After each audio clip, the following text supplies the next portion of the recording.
নমস্কার বন্ধুরা, আমি ফটোশপে আজকে একটা নতুন টিউটোরিয়াল নিয়ে আপনাদের সামনে হাজির হয়েছি। সেটা হচ্ছে কিভাবে আপনি একটি ব্যাকগ্রাউন্ড তৈরি করবেন। তো বন্ধুরা দেখুন, প্রথমে আমি ফটোশপ ওপেন করছি।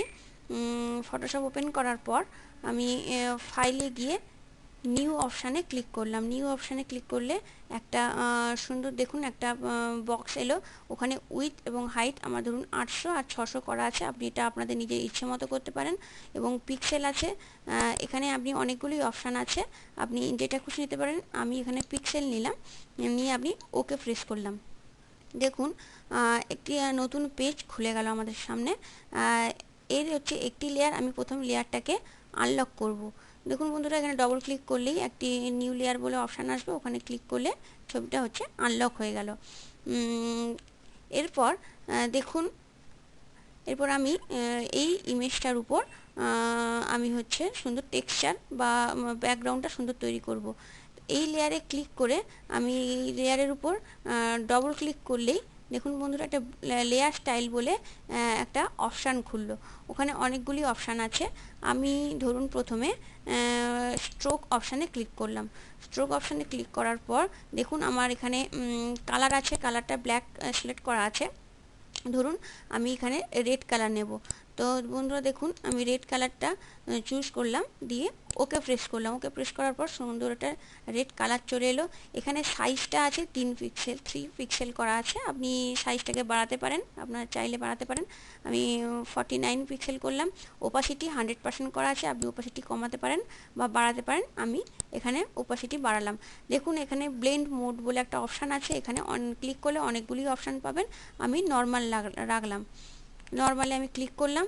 দেখুন এরপর আমি ওকে প্রেস করলাম। ওকে প্রেস করার পর দেখুন এখানে আমি দুটো এফেক্ট নিয়েছি, দুটো এফেক্ট সিলেক্ট হয়ে গেল। বন্ধুরা আপনি ভাবছেন যে ধরুন ওই যে লাল রঙের আমি একটা স্ট্রোকে গিয়ে চুজ করলাম লাল কালারটা, কিন্তু কোথাও এলো না। তাই আপনি এখানে মুভ টুলে সিলেক্ট করবেন। মুভ টুলে সিলেক্ট করার পর আপনি মাউসটাকে ধরে হালকাভাবে টানলেই দেখবেন লাল রঙের বর্ডারটা আপনি দেখতে পাচ্ছেন। দেখুন হালকাভাবে টানার পর লাল রঙের বর্ডারটা সুন্দরভাবে দেখা গেল। তারপর আমি এন্টার প্রেস করলাম। এন্টার প্রেস করার পর এই যে লাল রঙের বর্ডারটা এখানে এসছে, এই লাল রঙের বর্ডারের উপর বা এই ব্যাকগ্রাউন্ডটা বিভিন্ন আমি কালার দিতে চাই। তাই ধরুন এখানে আমি আবার ডবল ক্লিক করে লেয়ার স্টাইলে গেলাম। লেয়ার স্টাইলে গিয়ে ধরুন এখানে কালার ওভারলে বলে একটা অপশান আছে। এই কালার ওভারলেতে আপনি এখানে হচ্ছে ওপাসিটি 100% করা আছে। আপনি কালার যে কোনো খুশি কালার নিতে পারেন। ধরুন আমি এই ইয়েলো কালারটা নিলাম। ইয়েলো কালার নেওয়ার পর দেখুন ইয়েলো কালারটা নিয়ে ওকে প্রেস করলাম। ওকে প্রেস করার সঙ্গে সঙ্গে দেখুন আমার ব্যাকগ্রাউন্ডে ইয়েলো কালারটা চলে এসেছে। যেহেতু আমি স্ট্রোক বলে অপশানটা সিলেক্ট করেছিলাম, সেই বর্ডারটা রেড কালার এবং কালার ওভারলেতে ক্লিক করে আমি এই কালারটাকে হচ্ছে ইয়েলো কালার নিলাম। এখানে ব্লেন্ড মোড বলে একটা অপশান আছে, আপনি যে কোনো খুশি নিতে পারেন। আমি নর্মাল নিয়েছি, আপনি হচ্ছে ওভারলে করতে পারেন। ওভারলে করলে ইয়েলো কালারটা আবছা দেখা যাবে। ধরুন এখানে ডার্ক করতে পারেন, করলে চলে আসবে। আর আমি ধরুন এখানে নর্মালটাই চুজ করলাম। নর্মাল চুজ করার পর দেখুন সুন্দর একটা বর্ডার এবং একটা কালার আমার চলে এসেছে। এরপর এই ব্যাকগ্রাউন্ডের উপর বিভিন্ন এফেক্ট এবং বর্ডারের উপর বিভিন্ন এফেক্ট আনতে গেলে আপনার দেখুন এখানে হচ্ছে এই যে স্যাটিন বলে একটা অপশান আছে। এখানে ক্লিক করার ফলে দেখুন একটা কালচে ভাব আপনাদের চলে এসেছে। ওপাসিটিটা 59 করা আছে, এটা যদি বাড়িয়ে দিই পুরো কালচে কালার হয়ে যাবে। তাই আমি ওপাসিটিটাকে একটু কমিয়ে রাখলাম। আর হচ্ছে দেখুন সাইজটা এখানে 14 করা আছে। সাইজটা আপনি আপনার ইচ্ছে মতো বাড়াতে বা কমাতে পারেন। ডিস্টেন্সটাকেও আপনি বাড়াতে বা কমাতে পারেন। দেখুন একটা সুন্দর আভা দেখা যাচ্ছে ইমেজের উপর। এরপর আপনি ইনার শ্যাডোতে ক্লিক করবেন। ইনার শ্যাডোতে ক্লিক করার ফলে কি হচ্ছে, বর্ডারটার উপরে দেখুন হালকা, যেহেতু আমার এখানে ব্ল্যাক কালার সিলেক্ট করা আছে, একটা সুন্দর হালকা কালারের সুন্দর একটা বর্ডার দেখা যাচ্ছে। তো আপনি দেখুন বন্ধুরা, আপনি এখানে কালার হচ্ছে অন্য কালার নিতে পারেন। ধরুন আমি এখানে সবুজ কালারটা নিলাম। সবুজ কালার নেওয়ার পর ওকে প্রেস করলাম। দেখুন একটা সুন্দর সবুজ কালারের আভা আসছে। ডিস্টেন্সটাকে আপনি বাড়ালে বা কমালে সুন্দর দেখতে পাবেন। দেখুন সুন্দর একটা সুন্দর অপশান আসছে। তো ওপাসিটি আমার 75 করা আছে, আর এখানে মোডটা সেই সেমভাবে ক্লিক করে এখানে মাল্টিপ্লাই করা আছে, আপনি নর্মাল করতে পারেন, কালার ডট যে কোনো, এটা আপনার ইচ্ছা। আমি এখানে মাল্টিপ্লাই করলাম। দেখুন এরপর ধরুন সুন্দর একটা গ্লো ভাব এসেছে।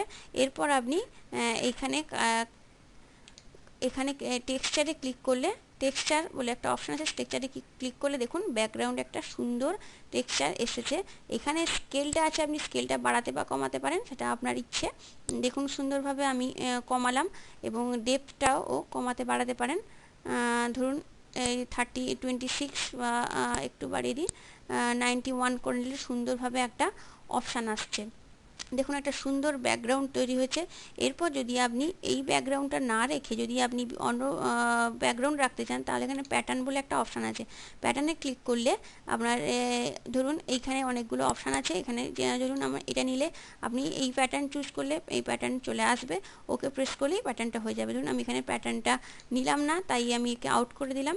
দেখুন সুন্দরভাবে সব অপশানগুলো চলে এসেছে, তাই আমি এখানে ওকে প্রেস করলাম। ওকে প্রেস করার পর দেখুন বন্ধুরা সুন্দরভাবে একটা আমার ব্যাকগ্রাউন্ড তৈরি হয়েছে। আমি যে যে অপশানগুলো চুজ করেছিলাম সেই অপশানগুলো আমার এখানে এই লেয়ারে দেখাচ্ছে, এই অপশানগুলো আমি নিয়েছিলাম। তো বন্ধুরা দেখুন সুন্দর একটা আমার টেক্সচার বা ব্যাকগ্রাউন্ড যাই বলুন তো তৈরি হয়েছে।